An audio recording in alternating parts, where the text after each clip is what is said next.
All right, guys, so we have some mind-boggling information that proves that the Baltimore Ravens defense is a lot better than we think it is. We also got a big statement from Good Morning Football, as well as some big-time wide receivers that have been traded on the move, some roster transactions, Yannick Ngakoue added to the 53-man roster, and much more. So welcome into another episode of Ravens Reports.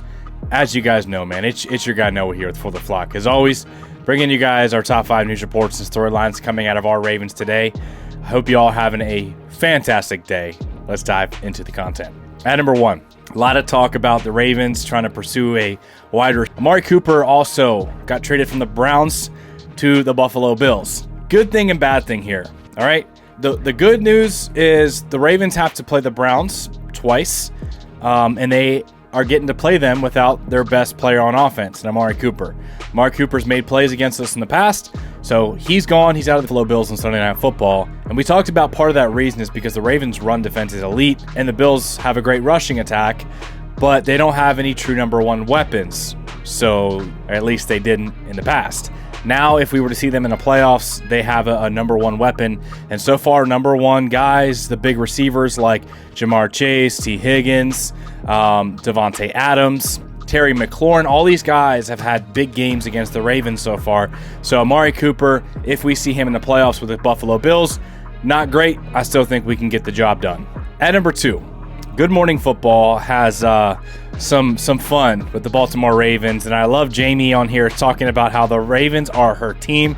It was a day in August, let me tell you. Some might call it a throwaway fantasy football. Munkin, Lamar Jackson, you better draft him, and humble pat on the back because Zay Flowers is doing his thing right now, absolutely balling out. And speaking of Zay Flowers, at number 3, Zay Flowers and his passing attack. Let's talk about it because Zay Flowers looked every bit the part of a true number one wide receiver, something that the Ravens have not had. His offensive grade of 90.42 receiving yards, and that was also the most in the league on Sunday on 9 catches off of 9 targets. Zay Flowers, the amount of separation that he was creating was absolutely absurd, and he's been making plays like this all season. But there's been a few games where the Ravens have had big leads, like the game versus the Buffalo Bills, like the game versus the Dallas Cowboys, where we didn't throw the football a whole lot. I think 2 of those games we had like under 20 passing attempts, and Zay Flowers didn't get a lot of opportunities. But another guy who's the real deal is another first-round selection for the Baltimore Ravens. That's Rashad Bateman. We talked about how he has been top 5 in separation over the last 2 seasons and consistently creating separation.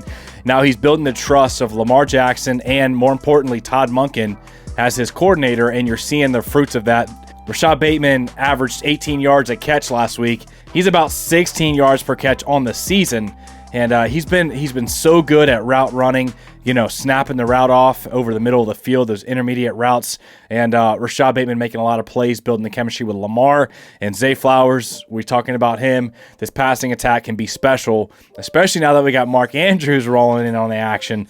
But another part of the reason the Ravens' passing attack has been so much better is how they've handled the blitz. And I want you guys to listen to what Mina Kimes had to say on handling the blitz this year because she provides some really good insight. The play-action passing attack, as you said, was the story of the game, but I want to focus on something else, and that's his performance against the blitz. Infrastructure around him looks better than it ever has against the blitz. Some of that is Zay Flowers, who's been unbelievable at pass protection. I want to mention the name Justice Hill in pass protection this year has been excellent for the Baltimore Ravens. At number 4, let's talk about the defense, because here's our mind-boggling stat, guys. Check this out. We know right now it is horrendous.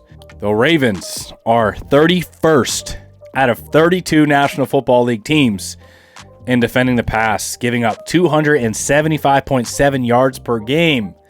Now, they have won against some good quarterbacks. Guys like Josh Allen, Joe Burrow, Patrick Mahomes, and Dak Prescott. But no excuse for being 31st in the National Football League. That is not Ravens football. However, there's been some times where we've talked about this, where corners are in tight coverage, ready to make a play on the football, and the receiver and the quarterback just make an excellent play.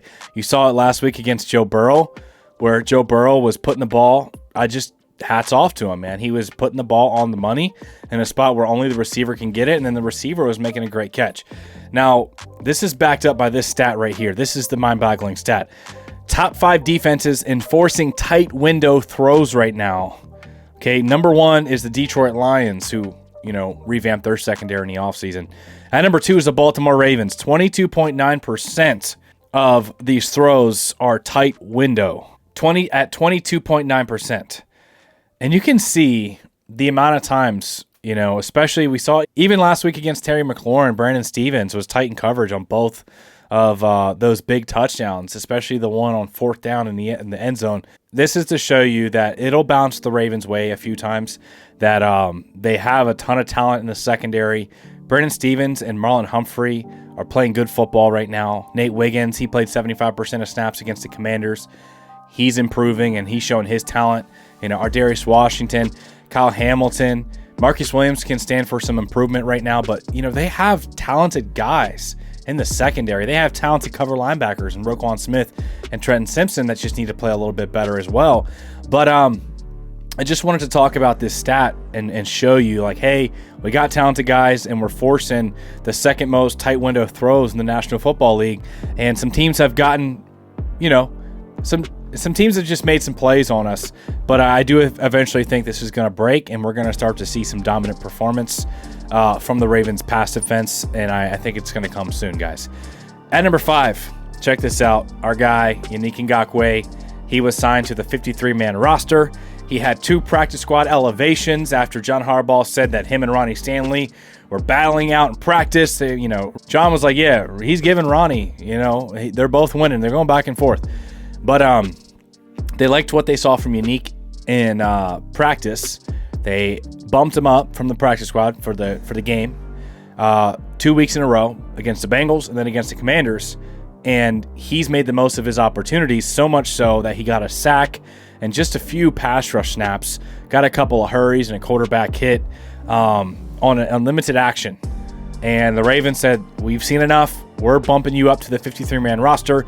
He's going to be a consistent part of this Ravens pass rush now. So Yannick Ngakoue, super talented first-round pick, still in the prime of his career at, 28, 29 years old. Odafe Owe, Kyle Van Noy, David Ojabo, and Tavius Robinson. I love that pass rush group right there. And then the inside guys with Travis Jones emerging. Justin Madubuike leading the NFL in interior defensive lineman sacks last year. I like the Ravens pass rush. And then they got a ton of guys in the back end, like we said. It's going to go their way here soon. So the Ravens pass defense is going to be great. Give it some time, and I think it's going to improve, man. Let me know in the comment section below if there's any other receivers that you're thinking about that you want to mention, so we can talk about it in the comment section below. If there's any other guys you have your eye on for a possible trade coming up in a few weeks at the deadline, man. The trades are already starting to roll in. So if you guys enjoyed today's content, if you got any value, make sure to smash the like button. It does really help out the channel. As always, man, make sure to hit that subscribe and notification bell so you're up to date on everything Ravens news. And man, I love you guys. Appreciate y'all, and we'll see you in the next video.